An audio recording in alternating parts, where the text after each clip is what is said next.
Bienvenidas y bienvenidos a Hacer el Movimiento, el podcast del Club de Fundraising. Hoy estamos felices de tener a José Nesis. ¿Cómo estás, José? ¿Qué tal, Marcelo? ¿Cómo estás? Gracias por la invitación. No, felices de tenerte. Ser el Movimiento viene de la canción Bailar en la Cueva de Jorge Drexler y que dice no estar en, sino ser el movimiento. Y bueno, los que pasan por este espacio de audiovisual manejan la realidad de que son el movimiento, estar en el movimiento y son un cambio permanente en la sociedad, generan un cambio permanente en la sociedad. Así que felices de estar con vos el día de hoy. Gracias. Bueno, vamos a empezar con una pregunta que tiene que ver con algo que en los trabajos hemos trabajado juntos, que vos has planteado, que tiene que ver con qué rol juega la empatía en los comportamientos altruistas, específicamente con lo que es disparar una donación, dar un like a un posteo en Instagram que tiene que ver con causas sociales o firmar una petición para poder producir un cambio de una ley o que la sociedad gire para determinado lugar en relación a la defensa ambiental o la defensa social. Bueno, uno podría decir, en términos muy amplios, que la empatía es la puerta para el altruismo. Digamos, es casi el mecanismo más que organiza, digamos, alrededor del cual se organiza el altruismo. En la medida en que la empatía, que es un concepto, no tan antiguo en algún punto, por lo menos en el mundo de la psicología, que tiene que ver con esta posibilidad, cuando uno dice en términos amplios, de ponerse en el lugar del otro, pero es de entender o creer que uno entiende por lo menos lo que le pasa al otro y además poder sentir algo similar a lo que le pasa al otro. Entonces eso dispara comportamientos. Y hay muchísimos motivos por los cuales esto es así, que si querés podemos extender más en eso. ¿Por qué la empatía dispara comportamientos? ¿Por qué la empatía dispara comportamientos? Porque algo que es en principio un sentimiento, ¿sí? Que está en el territorio de lo psíquico, llamémoslo, dispara acciones, que son conductas observables. Bueno, hay varias explicaciones. La primera en que uno piensa en general es la evolutiva. Nosotros somos, no hay que olvidar que todos los seres humanos que estamos en este momento sobre la Tierra somos los descendientes de aquellos linajes humanos que tuvieron éxito, digamos, que pudieron sobrevivir. Y en general sobrevivieron aquellos que desarrollaban primero la empatía y, en segundo lugar, acciones en relación a eso. Las comunidades en las cuales había, por ejemplo, mayores actitudes solidarias, de cuidado de los demás, tendían a sobrevivir por más tiempo. Y entonces esa es una primera, digamos, explicación. Para los más evolucionistas, uno diría es la explicación principal y todo se desprende de eso, porque todo se desprende de aquello que nos caracteriza. En este caso, por ejemplo, el placer que podemos sentir, la recompensa, digamos, placentera que podemos sentir cuando tenemos alguna actitud altruista, su contracara, que es la sensación, digamos, de malestar que acompaña la inacción en determinadas situaciones. Ahí, si querés, después nos metemos con temas sesgos, porque hay sesgos de acción, sesgos de omisión, etc. Y bueno, por eso decía, es interesante los dos aspectos. Por un lado, la empatía, una de sus consecuencias, el altruismo. Podríamos pensar que además la empatía en sí, en los últimos, digamos, desde principios de los 90, ¿no? Se empezó a desarrollar este concepto de neuronas espejo, que es un hallazgo así casual, una serendipia, digamos, de un grupo de italianos en Parma, de científicos que descubrieron que la empatía tiene además un sustrato neurofisiológico. Hay neuronas que se activan cuando uno observa a otro que le pasa tal o cual cosa. O sea que ya hay una cuestión, si se quiere, neurofisiológica vinculada con la empatía y luego las respuestas frente a eso. Una de ellas es el altruismo, que no es una menor. Ujú. Abriste una ventana que es el tema de las neuronas espejo. Explica un poquito de qué se tratan las neuronas espejo y qué tienen que ver los italianos con eso. Bueno, la historia es un grupo de investigadores italianos, el que digamos, conducía las investigaciones Risolati, que estaban trabajando sobre cerebros, es un poco cruento, ¿no? Cerebros de macacos, un tipo de Ujú. monos, eh, estudiando cuestiones vinculadas al movimiento. Y entonces, ¿qué sectores del cerebro se activaban cuando los monos hacían determinados movimientos? Movimientos motores, ¿no? Lógicamente. Y por error le dejaron puesto unos electrodos a uno de los macacos que en un momento dado empezó a tirar una alarma, una señal de que estaba en movimiento. Y lo observaron y no estaba en movimiento. Y lo que estaba pasando era que el macaco lo que estaba era mirando cómo uno de los investigadores estaba agarrando, no sé si una banana, maní o algo por el estilo. Y entonces se le activaron al mono los mismos, digamos, sectores que se le hubieran activado si él hubiese sido el que llevaba adelante esa maniobra.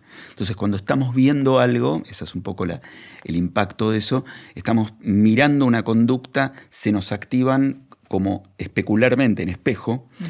los mismos sectores que se nos activarían cuando hacemos el movimiento, hoy que hablabas de movimiento. Eh, y esto tiene algún impacto en diferentes, va teniendo impacto en diferentes disciplinas que investigan cómo se desarrolla nuestro psiquismo, digamos, nuestra mente, cómo se desarrolla el lenguaje, eh, cómo se puede, qué sé yo, en el territorio de la psiquiatría, por ahí en trastornos como el autismo o en las psicopatías o sociopatías, qué pasa cuando hay problemas con el desarrollo de la empatía. Y entonces, ¿cómo se puede estimular eso de alguna manera para que eso se incremente cuando eso está un poco disociado o ausente? Pero ahí hay un tema que me parece interesante, o sea, cuando nosotros comunicamos una causa social y vemos que alguien está haciendo el bien, de alguna manera podría estar influenciando eh, una parte de nuestro cerebro de manera espejo en una comunicación, o sea, o estoy diciendo algo que quizás no está probado, o podría inducir a persuadir cuando vemos comportamientos, o sea, comportamientos, cuando vos mostrás comportamientos altruistas, un trabajador de Médicos Sin Fronteras, de Aldeas Infantiles, del ACNUR o UNICEF trabajando, de alguna manera estaría incentivando la empatía a través de estos mecanismos neuronales que tenemos los seres humanos? Bueno, yo diría, es casi, a ver, es muy difícil no incentivar la empatía, pero es posible, porque si uno, digamos, transmite mensajes muy abstractos, es más dificultoso empatizar con un mensaje abstracto. Entonces, cuando uno muestra imágenes o testimonios, se estimula mucho más la empatía. Un poco la pregunta tuya apunta también a, bueno, ¿y eso que se desarrolla y que uno está incentivando con determinados mensajes, tiene un correlato neurofisiológico? Algo pasa en nuestros, Exacto, claro, sí. algo pasa en nuestros cerebros parecido a aquello que estamos viendo que pasa en nuestros semejantes, sí, en nuestros semejantes y en otros seres vivos, en animales, por ejemplo, o en un bosque que está siendo talado. ¿No? Algo. Y te diría más, según la experiencia, o sea, lo interesante de nuestra unión, digamos, de trabajar vos desde el lado de la ciencia, de la práctica clínica y de la investigación, con nosotros que trabajamos en generar campañas, es lo interesante de ver cómo se mezclan estos dos caminos, ¿no? Y poder encontrar explicaciones para ver cómo poder generar, replicar y entender por qué algunas cosas funcionan y otras cosas no funcionan, ¿no? Y ahí voy a un punto antes de, ahora te voy a presentar, pero el tema de, por ejemplo, lo que vivimos es cuando hay una sobredimensión o una exposición recurrente a determinadas problemáticas, ¿no? Eso de alguna manera afecta la empatía. O sea, si vemos, por ejemplo, un nivel de crueldad permanente en una situación, afecta la empatía y por lo tanto la generación de una acción comprobable, como vos decís, científicamente, una donación, una firma de una petición. Es algo que está pasando en la sociedad. Ahora, por ejemplo, estamos viviendo la sobreexposición de catástrofes climáticas. Y eso va a seguir ocurriendo porque sabemos científicamente que esto va a haber cada vez acciones climáticas más frecuentes y más agravadas por el cambio climático. ¿Eso va a afectar el tema de la ayuda que nosotros podamos estar generando o el pedido de ayuda que podamos estar generando a nivel de la empatía? Bueno, uno tendería a pensar que sí, que va a afectarlo y va a afectarlo en principio para mal. Es decir, hay conceptos como generales en dirían las ciencias en general y de algún modo en el sentido común. La ciencia lo que hace es conceptualizarlo, que tiene que ver con la saturación, la saturación, cuando algo ya no se puede diluir más, o metabolizar, diría en este caso. La fatiga es otro concepto importante en eso. Se produce una fatiga cognitiva. Si yo estoy recibiendo en forma continua estímulos, en algún punto puedo tener varias reacciones. Una es no querer ver más, no querer recibir más estos estímulos porque ya superaron mi capacidad de metabolizarlo. Otra es el desánimo que produce eso, ¿sí? Hay una palabra en inglés que se usa, por lo menos en el mundo de la salud mental, que es lo que se llama hopelessness, la desesperanza, uno podría decir, ¿no? Y la desesperanza es la sensación que uno tiene de que haga lo que haga, no va a mover la aguja, el amperímetro, la realidad. Y esto ya se conecta con otros temas que son, que mencionamos un ratito, ¿no? El sesgo de omisión o de inacción, cuando uno siente que no tiene sentido, seguir accionando porque lo que hay que modificar es tan grande que no sabría por dónde empezar. Lo que le pasa a los acumuladores cuando tienen una casa llena de objetos de los cuales se tienen que desprender y no saben por dónde empezar porque les parece que todo es imposible. Son escenas de la vida, cotidiana de mucha gente también, pero que en estos temas específicos que vos comentás, que requieren, una contribución de la gente, sí, la saturación puede afectar el altruismo en forma negativa, claramente. O sea, se baja de alguna manera le gana la empatía esa sobresaturación de alguna manera y nada, porque eso es un tema que va a suceder y ahí creo que empieza a entrar la creatividad de cómo disparás o incentivás otros mecanismos para que eso se vea desde otro lugar, o sea, o dispare otros mecanismos emocionales o cognitivos para que la gente actúe, ¿no? En ese sentido, ¿no? Pero lo vamos a presentar a José. Bueno, me la hizo tu abuela esta biografía. José Ness es una voz imprescindible en la intersección entre la salud mental, la ética pública y la diversidad. Es psicólogo y médico formado en la Universidad de Buenos Aires, especialista en psiquiatría. Ha sido docente, investigador y divulgador comprometido con transformar el conocimiento en impacto social. Es psicólogo y psiquiatra.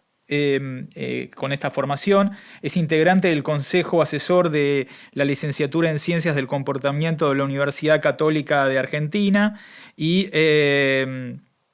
coordinador del equipo de salud mental y seguridad vial de la Asociación Psiquiátrica Argentina. También participa activamente en la Red de Ética y Legitimidad Judicial del Centro de Estudios Constitucionales de la Suprema Corte de México. Fue orador en TEDx de Río de la Plata, desde ahí nos conocemos y también fuimos al colegio juntos, tenemos que decir, hace mucho tiempo, la escuela secundaria, el colegio secundario. Y también es autor y coautor de un premiado libro infantil De Familia en Familia, una obra que celebra la diversidad con sensibilidad y claridad. Su trayectoria combina rigor académico, mirada crítica y un compromiso profundo con el bienestar colectivo. ¿Te gustó? Me gustó. Le agradezco a mi abuela, que desde ahí me está mirando y dio la bien. letra. Bueno, pero para que te presentes un poquito vos, tenemos una pregunta sorpresa. A ver que nos llega desde Perú.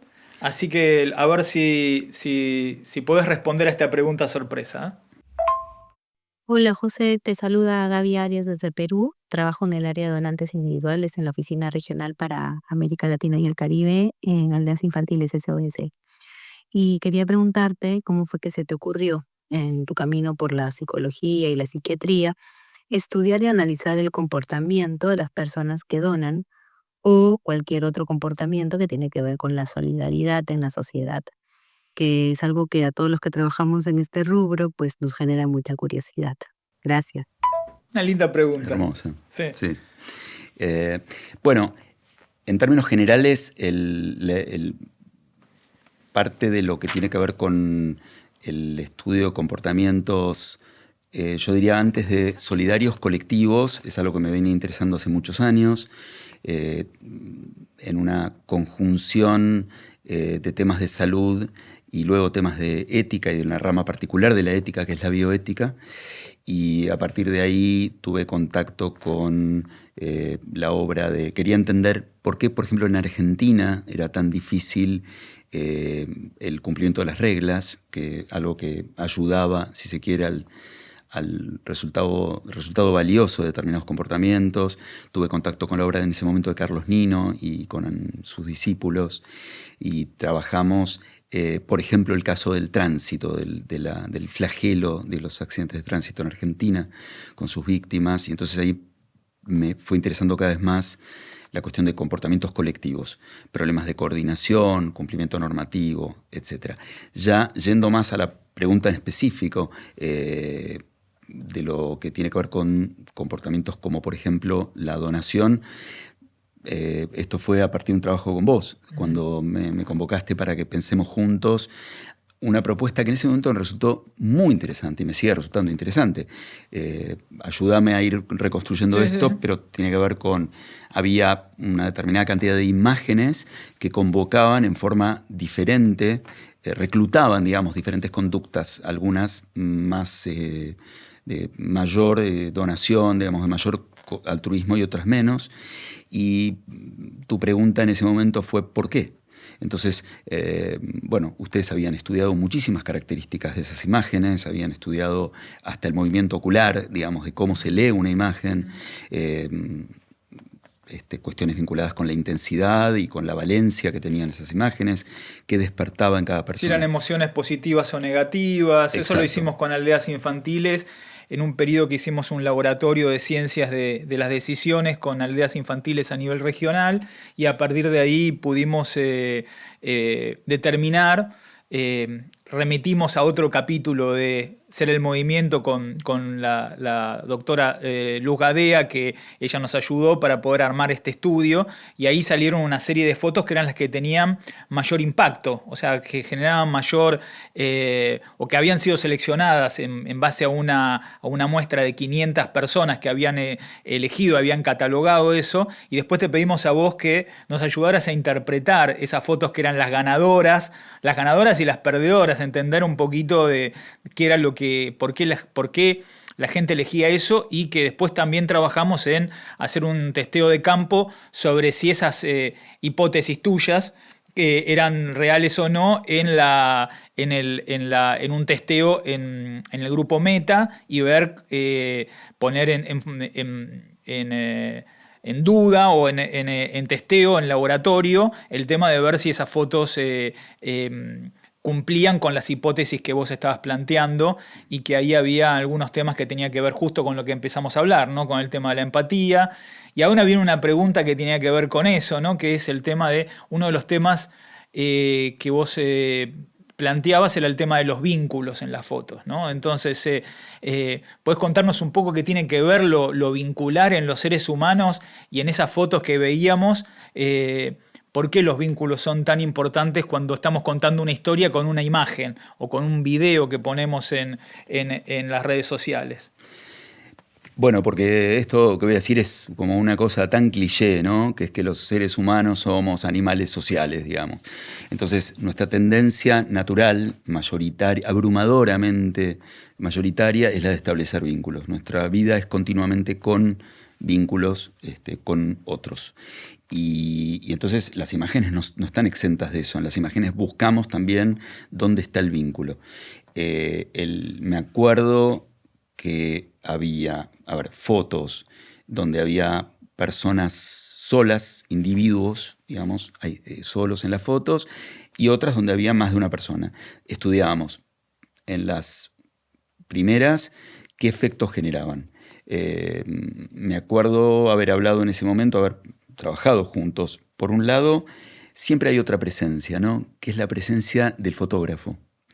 Incluso hay gente que estudió los sesgos, se llaman sesgo de fotógrafo, que es la tendencia a poner en el centro lo que requiere nuestra atención en una imagen. Después los fotógrafos pueden jugar con eso, pero tienen que salirse de ese sesgo. Pero siempre hay alguien mirando. La idea de un tercero, de un testigo que está mirando. Lo que inspiró la película, Blow Up, u otras, producciones artísticas en donde juega un rol importante la persona que está, por fuera, que completa, entre comillas, la escena con su propia mirada. Los seres humanos, y esto es lo que investigó la teoría de la Gestalt, tendemos a estar atraídos por formas circulares, triangulares, etcétera, pero mucho más nos atraen figuras incompletas donde nosotros somos los que completamos esas imágenes. Eso en relación a imágenes donde hay una sola persona. Nosotros nos formamos parte de eso. Ese vínculo es un vínculo sutil que lo establecemos como observadores. Después estaban las imágenes en donde había dos o más personas. Y entonces ahí ya quedamos de algún modo atraídos por qué tipo de vínculo se expresa entre esas personas que aparecen ahí. Qué sentimos que está ocurriendo ahí. Qué pasa, qué les pasa a esas personas. Y ahí es interesante porque una parte es disparada por la empatía si las imágenes son muy elocuentes, si las imágenes son donde hay algo ostensible. Pero a veces no hay eso, a veces son figuras un poco más inexpresivas y en ese caso no se dispara tanto la empatía como nuestra propia productividad, digamos, imaginativa, que es lo que le ponemos nosotros a eso. A veces el mérito de una imagen está en convocar en forma, digamos, combinada la empatía, por lo que es ostensible, más lo que nosotros le ponemos a una imagen. Y eso era, yo recuerdo, digamos, parte del trabajo, buscando regularidades, buscando patrones, parámetros.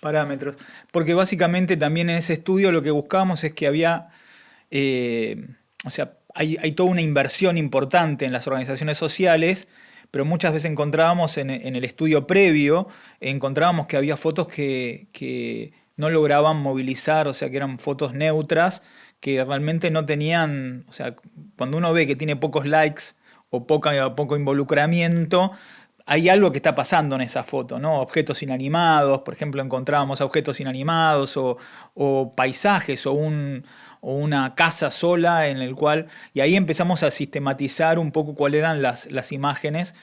Y también creo que lo que ponía en foco ese estudio y que vos nos ayudaste mucho es decir la complejidad también de los patrones de comportamiento. Nuestro cerebro es tan complejo que los patrones de comportamiento no son fáciles de aislar, ¿no? O sea, en ese sentido, y era un poco la complejidad de entender el cerebro humano que hay tantas cosas que todavía hay preguntas sin responder, ¿no? Entonces, pero de alguna manera nos sirvió para poder poner foco en la atención en algunos temas como la empatía, los vínculos, las emociones, ¿no? Que eran muy relevantes, qué tipo de emociones, si eran emociones positivas, si eran emociones negativas, en relación a el peso del texto y la imagen, que eran muy interesantes en ese sentido, ¿no? Sí, aparte el momento en que hicimos ese trabajo coincidió y en parte sigue coincidiendo con una expansión importante de lo que últimamente, digamos, se ha dado en llamar ciencias de comportamiento, en donde la psicología está incluida, pero no es un sinónimo ciencias de comportamiento que psicología. Y este auge arranca muy fuerte con el premio Nobel en el 2002 a Daniel Kahneman y después en el 2017. Acá tenemos el libro para los que nos ven en YouTube, Pensar rápido, pensar despacio, de Daniel Kahneman.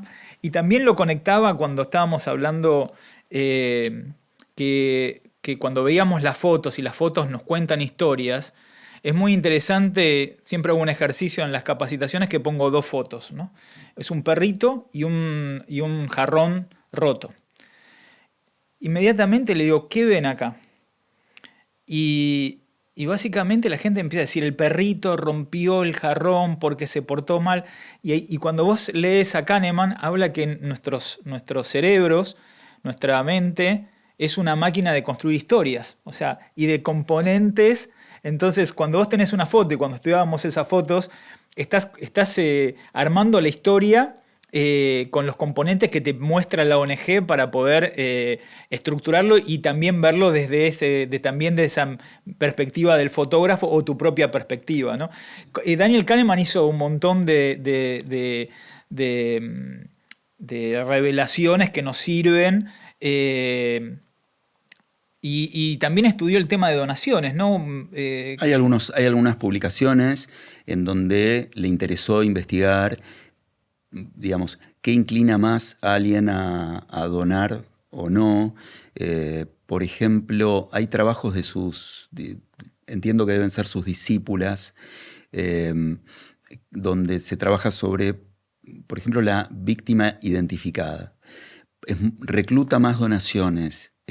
Una historia, digamos, con nombre y apellido, para decirlo de alguna manera, donde podemos identificar a alguien que sufrió algún perjuicio, que una población más grande. Un grupo.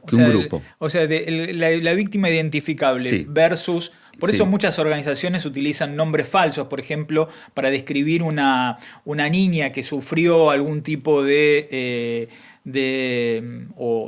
hambruna o de alguna enfermedad, y se cuenta la historia desde esa víctima identificable y no del grupo comunitario que sufrió eso, ¿no? Entonces es uno de los elementos importantes, ¿no? Sí, como están redactadas, si te fijas, la mayor parte de las notas del New York Times, por ejemplo, tienen casi una coreografía, digamos, ¿no? Arrancan, supongamos que la nota fuera a hablar de la contaminación ambiental que genera una planta industrial en determinada población. Y la nota no arranca hablando de eso. Dice, qué sé yo, fulanita de tal o tal persona camina todos los días hacia, qué sé yo, pero hace un tiempo que se empezó a encontrar con tal y tal cosa. Ya te metió en una historia. Después viene el relato de la contaminación, etcétera, y al final cierra en general con apelando al comienzo, donde dice, fulanito, fulanita, ahora ya no camina más por ahí y trata de resguardarse de tal riesgo de tal o cual manera, ¿no? Como si los lectores necesitáramos que nos ayuden primero a individualizar la historia, a ponerle nombre y apellido a un ser humano. Como decía Kahneman de sus estudios iniciales, ¿no? Exactamente. Y de lo que llamaban víctimas identificadas o identificables. Y por otro lado, digamos, el que podemos meternos empáticamente también en ese sufrimiento a partir de una historia. Entonces recluta eso en relación al altruismo, pero además en una nota periodística a nuestro interés por seguir leyendo una nota. Digamos, cómo se logra que un tema que en principio aparece tan ajeno a nosotros nos resulte interesante. Pero es muy bueno esto que planteás, porque básicamente nosotros desde las organizaciones sociales sabemos qué funciona y qué no funciona, pero desde las mejores prácticas. Lo interesante que está trayendo esto, que ahora vamos a volver, el tema de las ciencias del comportamiento, las ciencias de las decisiones, es que se empieza a sistematizar patrones de comportamiento que son de alguna manera replicables y que vos podés, como vos decías, una buena historia tiene que tener determinado flujo en la trama. pero eso también se puede estudiar desde la ciencia para poder replicarlo, y también lo estamos haciendo en el tema de cómo contamos historias para movilizar a las personas en este momento donde hay 5.000 millones de personas comunicando, generando un ruido tremendo. Tenemos que ser lo más efectivos posibles para poder contar historias en este sentido. Pero volviendo al tema de ciencias del comportamiento, ¿podrás hacer vos decías que es un poco más que la psicología, ¿podrías hacer un pantallazo qué ciencias se integra a estas ciencias del comportamiento? ¿Qué diferentes tipos de ramas de la psicología, la psiquiatría y la economía? Bueno, eso, si podías contar un poquito más de eso. Sí, en principio la psicología acompañada por la biología, acompañada por la antropología, por la sociología, por la economía y más recientemente por la ciencia de datos, que es cómo procesamos los datos y cómo construimos dispositivos, como por ejemplo la inteligencia artificial, que procesan datos de maneras increíbles todavía para nosotros, ¿no? Esto es, en general, esta tendencia a poder controlar y parametrizar la vida, las cosas y lo que ocurre. Yo creo que, recuerdo en el trabajo que hicimos juntos, que sobre el final también un poco planteábamos que siempre hay algo que se nos escapa, de todas maneras. Y esto es algo que me gustaría como dejarlo ahí planteado, ¿no? Hay casi un deber, digamos, de tratar de entender la realidad y de poder predecir conductas, de entender cómo funcionan. Pero siempre hay algo que se nos va a escapar, que nos va a sorprender en esa complejidad.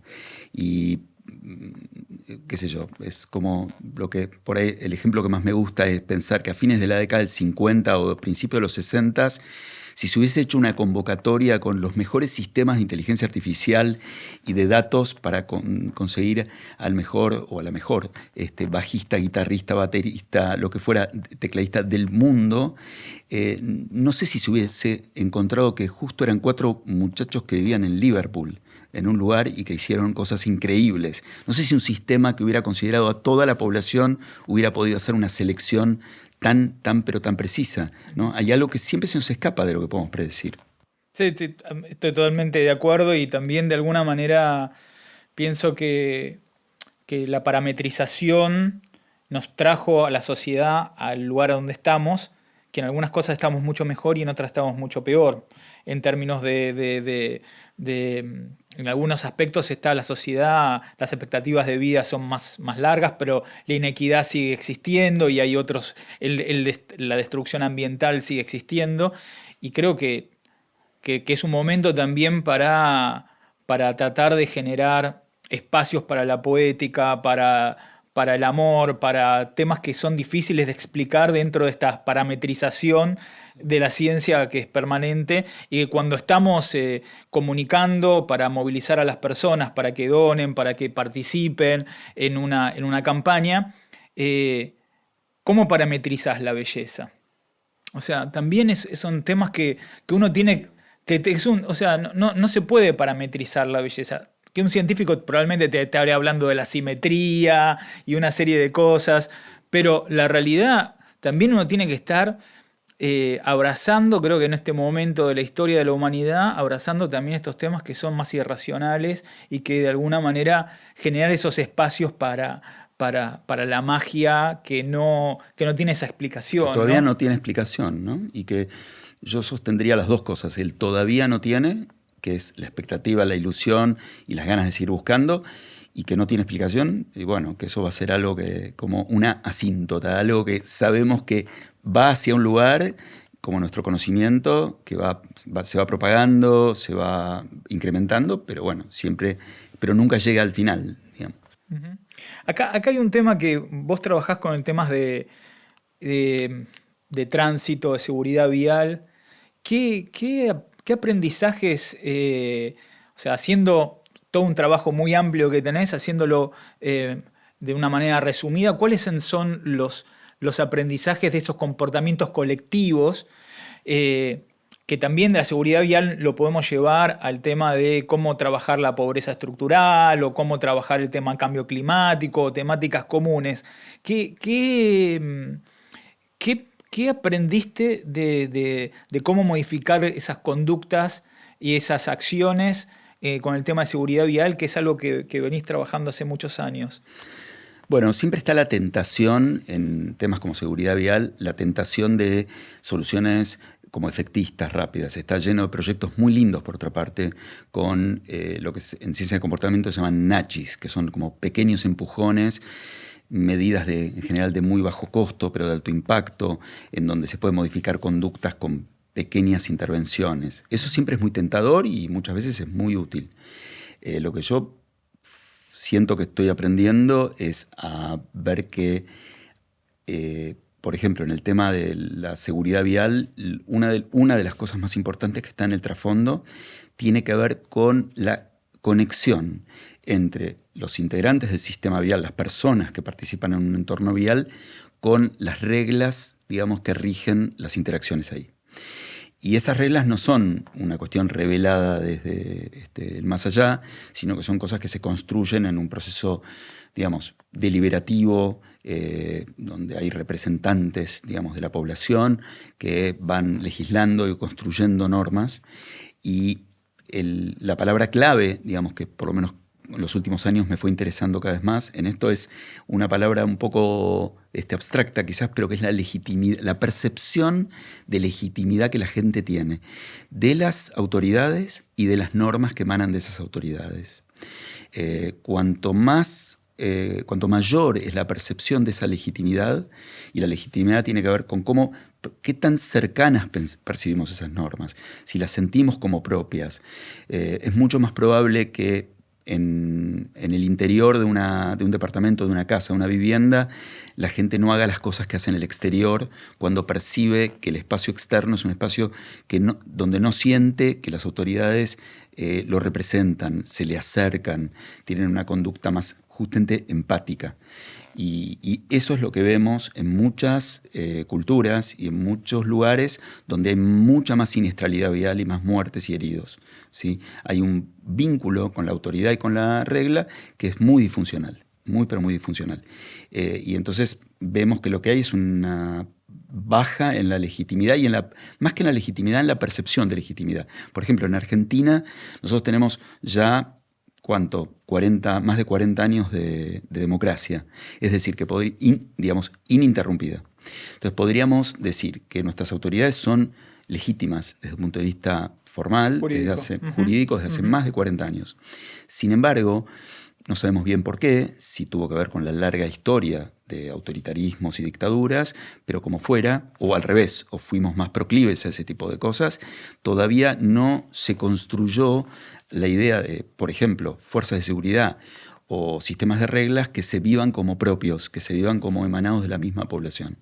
Y entonces todavía se viven como ajenos y por lo tanto hay una pelea con la norma. Pero esto no es algo privativo de un pequeño grupo, es algo bastante generalizado en culturas como la nuestra.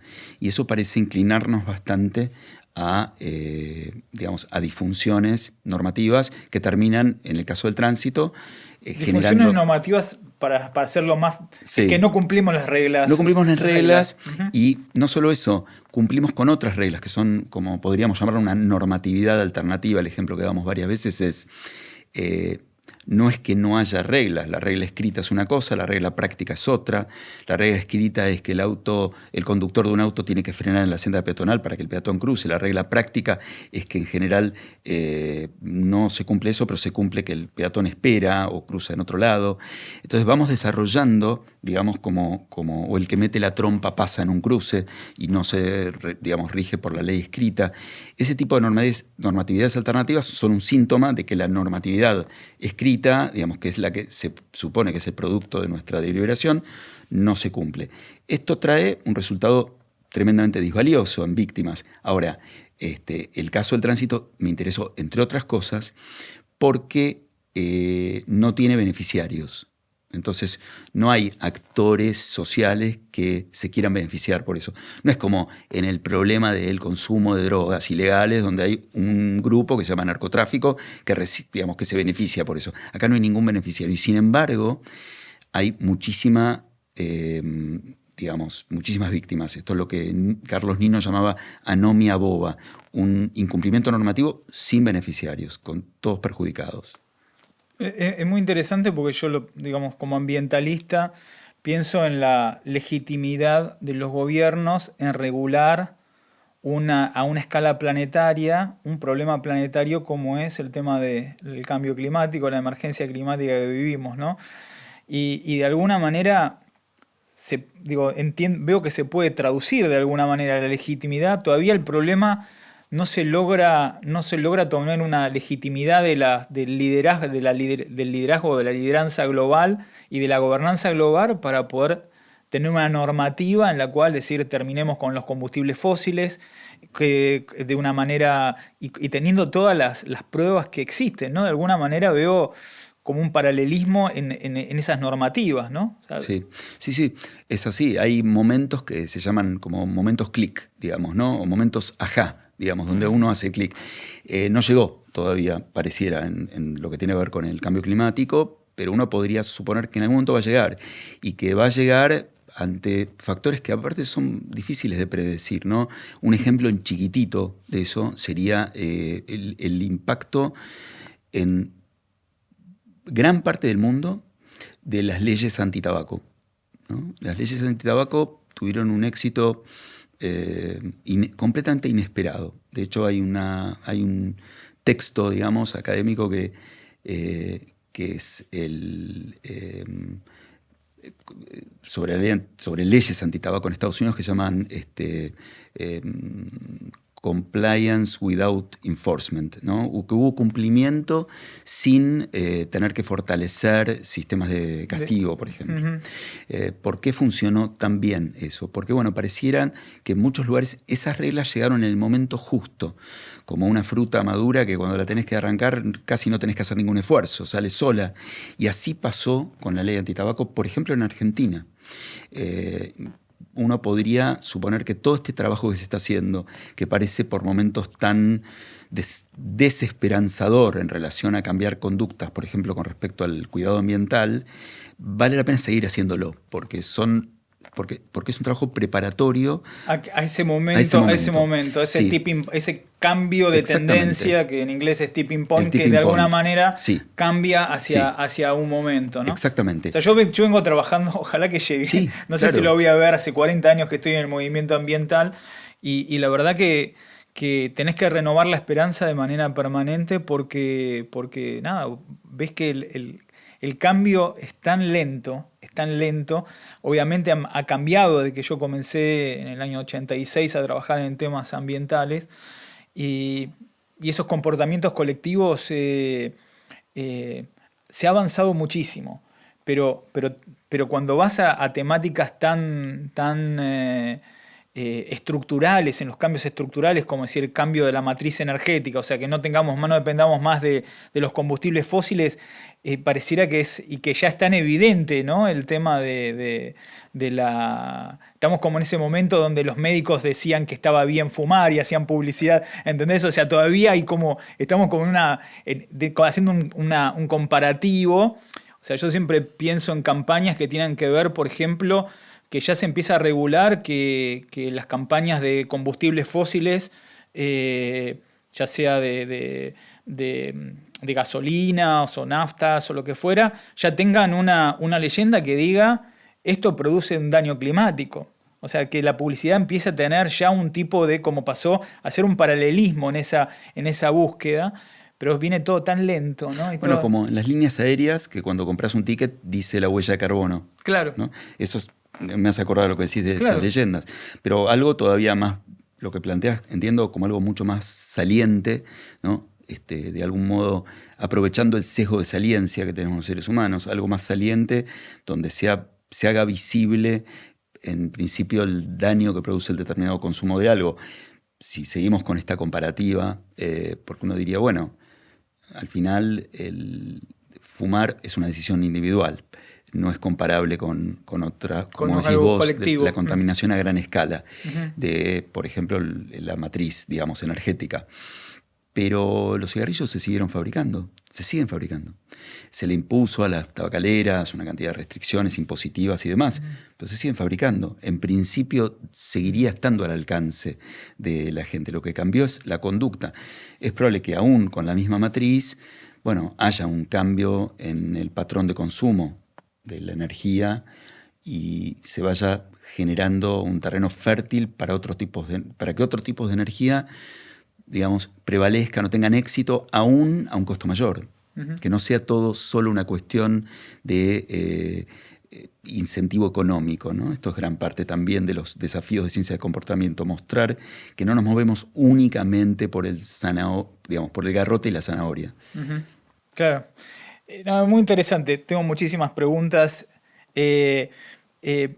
Para poder contextualizar, estuviste hablando de nudges, que son empujoncitos. Acá tenemos el libro de los que nos ven en YouTube, de Richard Thaler, dirían los españoles, y Sunstein, dirían, o Taylor and Sunstein, y un pequeño empujón. Hablaste de ese tema y hablaste de sesgos. ¿Podrías contar de qué se trata los sesgos de una manera muy, muy resumida, y el tema de los empujoncitos, qué son? ¿Con algún ejemplo en ese sentido? Bueno, la idea de sesgo implica que nuestro pensamiento y nuestra conducta tienen atajos. Es decir, nosotros buscamos caminos más cortos para tomar determinadas decisiones. Nuestro cerebro. Nuestro cerebro. Sí. Nuestro cerebro opera de una manera automática buscando estos atajos. ¿Por qué funciona así? Bueno, de nuevo vamos a lo que decíamos al principio, la hipótesis evolutiva. Los linajes humanos que sobrevivieron son los que tomaron las decisiones correctas en el momento adecuado. Nuestros antepasados tenían que sobrevivir en un entorno tremendamente hostil, vinculado con la supervivencia frente a otras especies, frente a las inclemencias, digamos, del medio ambiente, y frente a los propios congéneres, digamos, frente a los semejantes y la violencia de los propios humanos. Tomar decisiones adecuadas era un imperativo, y entonces quienes estaban, llamémoslo, seteados para tomar esas decisiones son los que dejaron descendientes, los otros no. ¿Sí? Por ejemplo, los humanos que eran muy miedosos por su configuración genética probablemente no dejaron descendientes, y los que eran demasiado audaces tampoco dejaron descendientes, porque se murieron en su osadía. Y quienes iban encontrando un punto medio dejaron descendientes. Nosotros somos esos descendientes. Entonces, hay atajos que determinaron esa conducta. El problema es que esos atajos, que fueron exitosos hace 25 o 30.000 años, hoy se transformaron en problemas. Y hoy se transformaron en lo que, por ejemplo, llamamos prejuicios. Muchos de nuestros prejuicios están construidos sobre sesgos, sobre aquello que en algún momento nos dio resultado. Nos dio resultado decidir si tal fruta era venenosa o no, si tal persona me parecía peligrosa o no, si tenía que actuar rápido o quedarme sin actuar. Todo eso... Luchar o huir. Luchar o huir, por ejemplo. Entonces, esas conductas que en algún momento tuvieron un valor muy, muy alto, hoy no son tan relevantes e incluso se transformaron en prejuicios. Dan Ariely dice que nuestro cerebro, un economista del comportamiento, no está preparado para la vida moderna. Por eso es tan fácil que compremos las fake news, ¿no? Porque tomamos decisiones rápidas, sí, prejuzgando y rápidamente... Sí. Por ejemplo, quien desconfiaba de todo no sobrevivía. Quien creía todo ingenuamente tampoco sobrevivía. Entonces, tenemos como ciertos rangos con los cuales nos manejamos, espontáneamente. Por ejemplo, vos decías ejemplos, el sesgo de, supongamos, aversión a la pérdida. ¿Qué es el sesgo de aversión a la pérdida? Este es otro de los hallazgos de Daniel Kahneman, y tiene que ver con que si uno pudiera, por ejemplo, las personas que invierten en activos financieros, supongamos acciones, sabemos que si alguien compra un conjunto de acciones, un portafolio importante, dentro de 5 años seguramente va a tener una ganancia, dentro de 10 años va a tener mucha ganancia, pero la manera en que eso aumenta es como una línea que sube como un serrucho, con subidas y bajadas. Si la persona estuviera mirando todos los días durante 5 años o 10 años el acontecer de su tu patrimonio financiero, habría días de alegría y días de tristeza, de malestar. Lo que decía Kahneman es que si uno pudiera, de algún modo, digamos, darle una magnitud a eso y medir eso, por más que el resultado sea bueno, la suma de las alegrías siempre es inferior a la suma de los malestares. ¿Sí?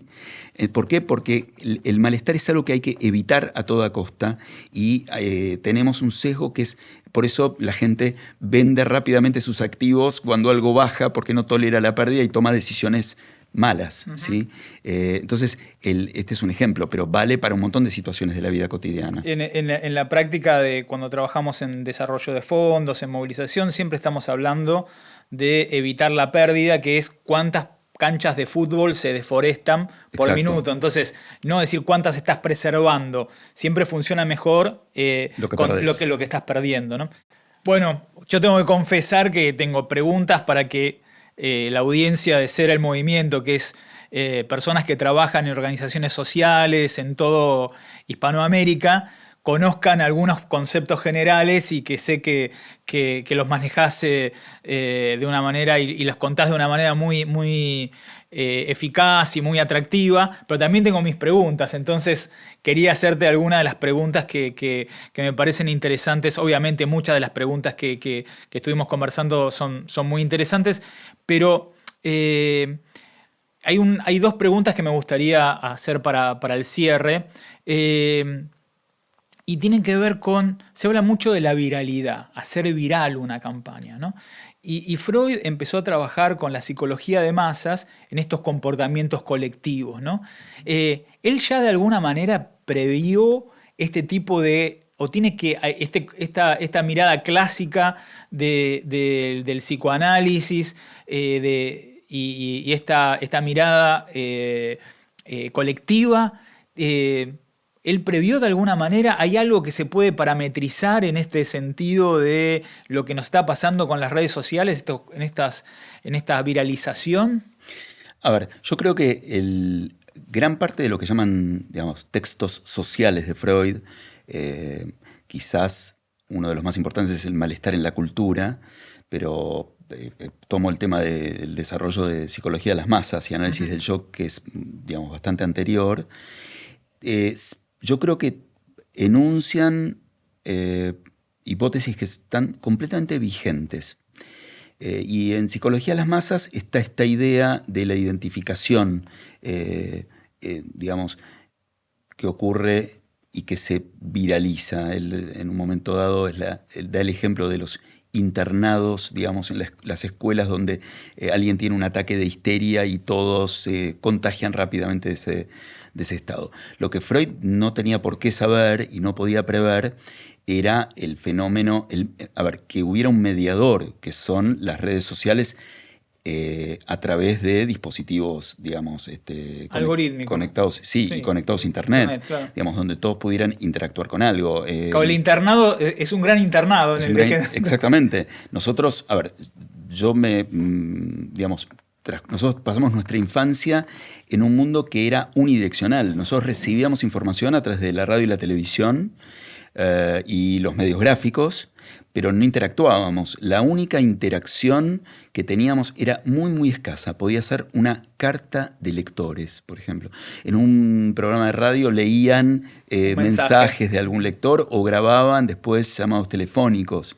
Pero eso era todo un acontecimiento. Cuando uno escuchaba que alguien aparecía, irrumpía en lo que era una voz unidireccional. Y súbitamente esto empezó a cambiar.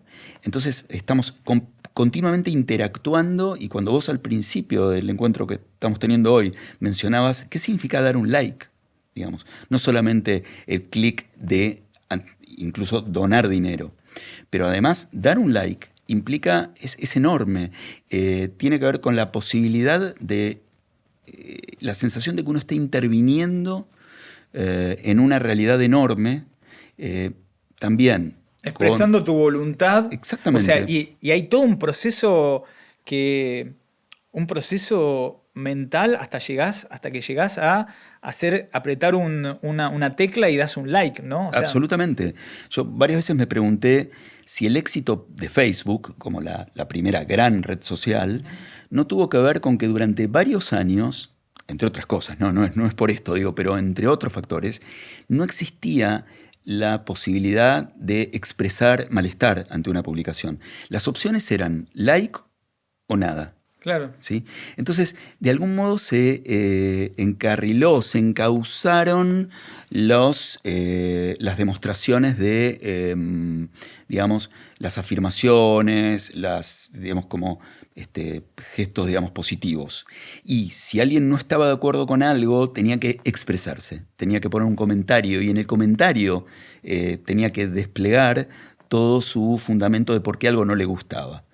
¿Y qué pasó después? Después vinieron las reacciones con enojo, amor, tristeza.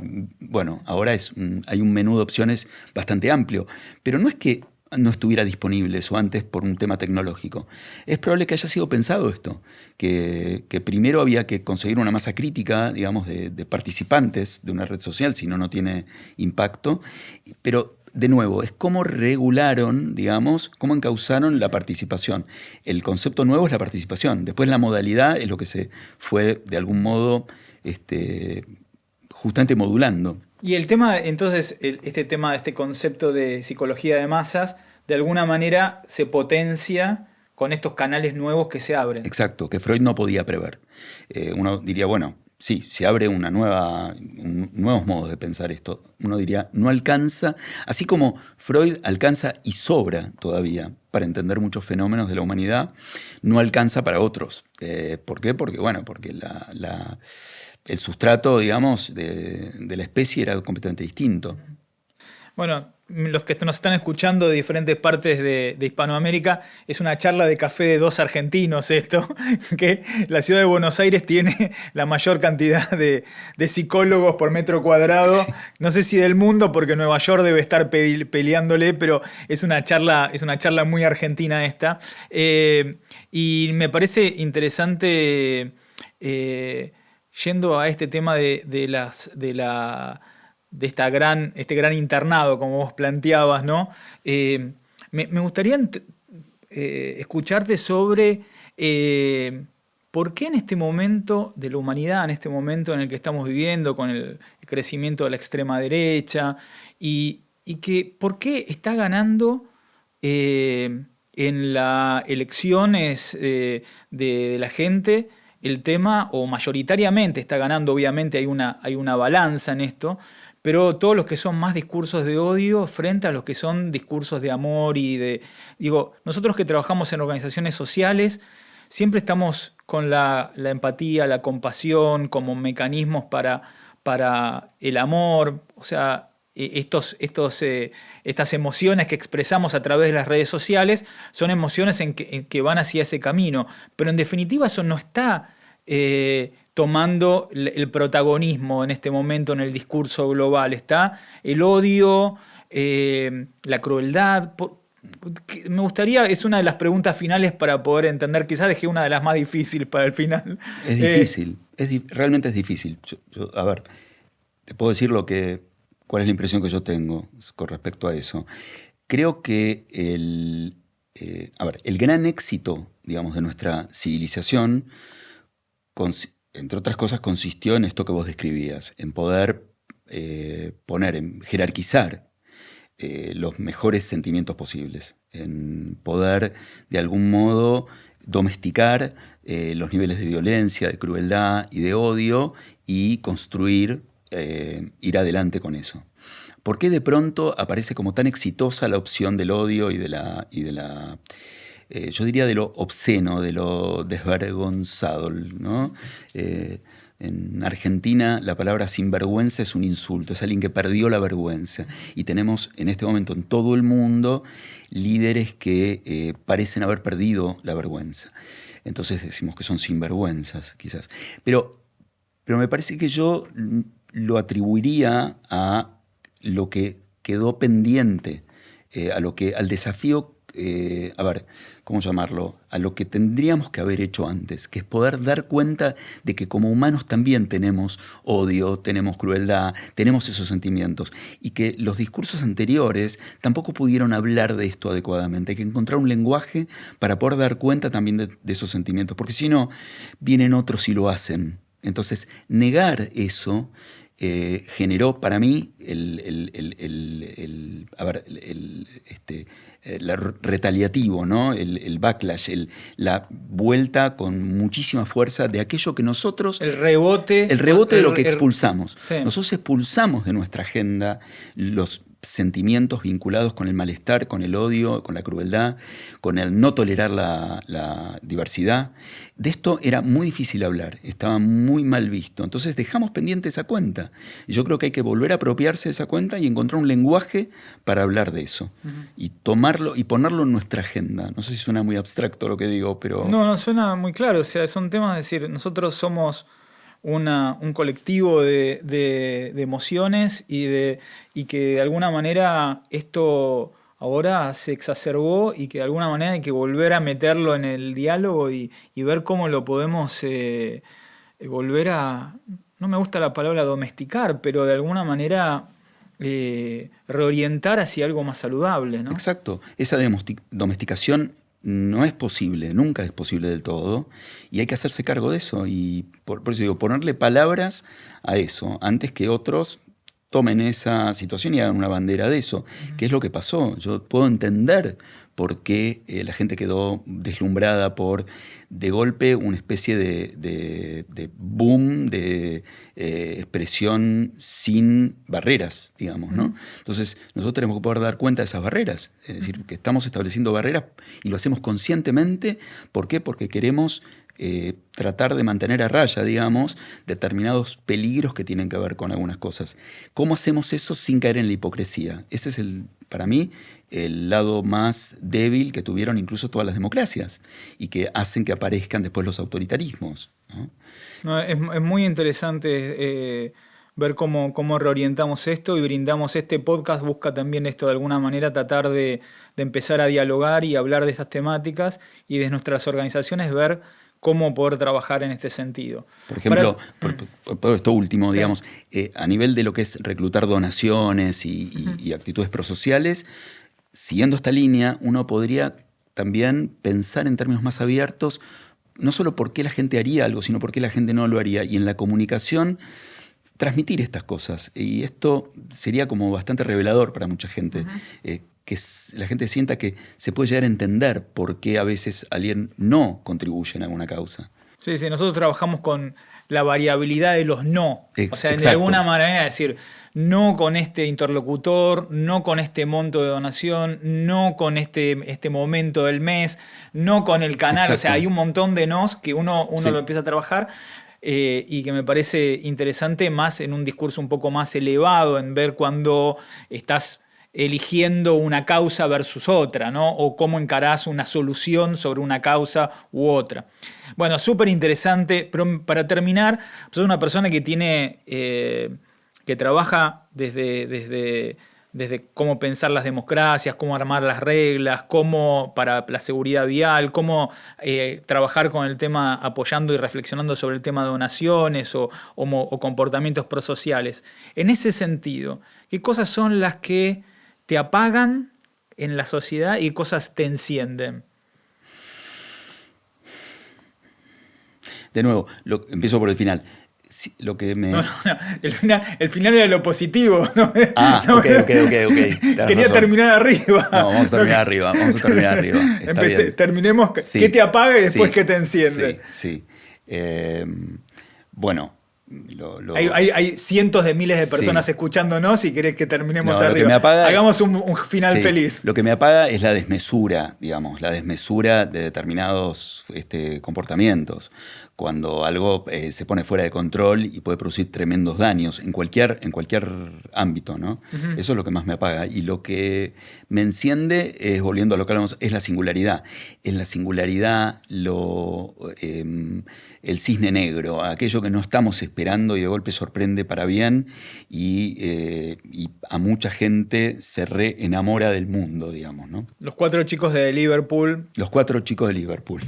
Bueno, muchas gracias, José, fue increíble. Y bueno, los esperamos en el próximo episodio de Ser el Movimiento y seguimos discutiendo y charlando sobre estas temáticas. Los esperamos.